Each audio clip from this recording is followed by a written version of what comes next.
খেতে লাইলে বৈশা ভাত খাওয়া হচ্ছে। এই যে ভাত আর খাওয়ার একটা জায়গা পরিবেশ, এটা হচ্ছে ডাঙ্গা ধান ক্ষেত। এই যে তরকারি হইতেছে, ভেন্ডি ভাজি, ডাল, ভাত, মরিচ।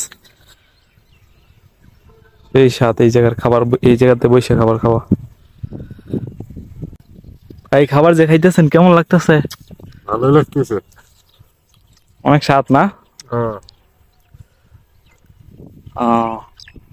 আসলে গ্রামের কৃষকরা যখন কাজ করে এভাবে ধানের খেতে লাইলে বসে খান, আর এই খাওয়ার স্বাদ একমাত্র তারাই বুঝেন যে কতটা মজার।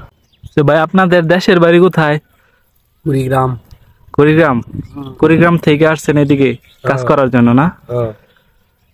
ও, মানে শুধু এই ধানের সিজনে কাজ করেন, আবার কাজ শেষ হইলে চলে যাবেন? ও, এখানে থাকেন কোথায়? তেরমনি বাজারে থাকেন না? ও,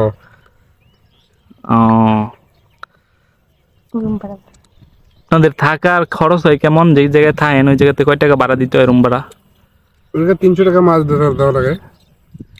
300 টাকা মাস? ও, কারণ এই যে কাজ শেষ কইরা এই জায়গাতে বসে খাইতেছেন, এই কেমন লাগতেছে? ভালোই লাগে।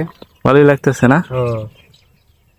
মানে বাড়িতে যে খাওয়ার চাইতে এই জায়গাতে বসে বেশি ভালো লাগতেছে না বাড়িতে গেলে বেশি ভালো লাগতো? খাওয়াটা আর বাড়ির খাওয়াটা অনেক তফাৎ আছে। অনেক তফাৎ আছে, হ্যাঁ। এই জায়গার খাওয়াটা স্বাদ বেশি লাগে, হ্যাঁ।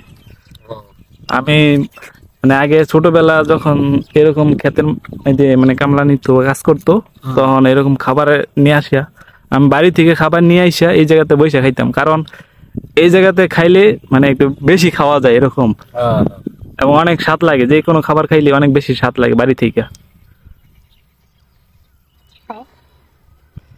এরকম একটা খোলা জায়গায় ধান খেতে লাইলে বসে খাওয়ার আসলে যে একটা মজা, আসলে সেটা কোনো 5 স্টার হোটেলে বসে খাইলেও এইরকম স্বাদ টেস্ট পাওয়া যাবে না। তো আমিও এখন খাবো, খেয়ে দেখবো কেমন টেস্ট, কেমন লাগে। তো আমিও খাওয়ার জন্য ভাত এবং ভেন্ডি ভাজি নিলাম, খেয়ে দেখি কেমন টেস্ট, কেমন মজা লাগে এরকম একটা জায়গায়।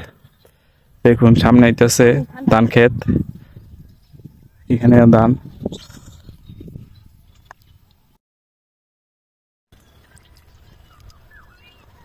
মজা, এরকম খোলামেলা পরিবেশে বিলের পার, ক্ষেতের পার বসে খাওয়ার মজাই আলাদা।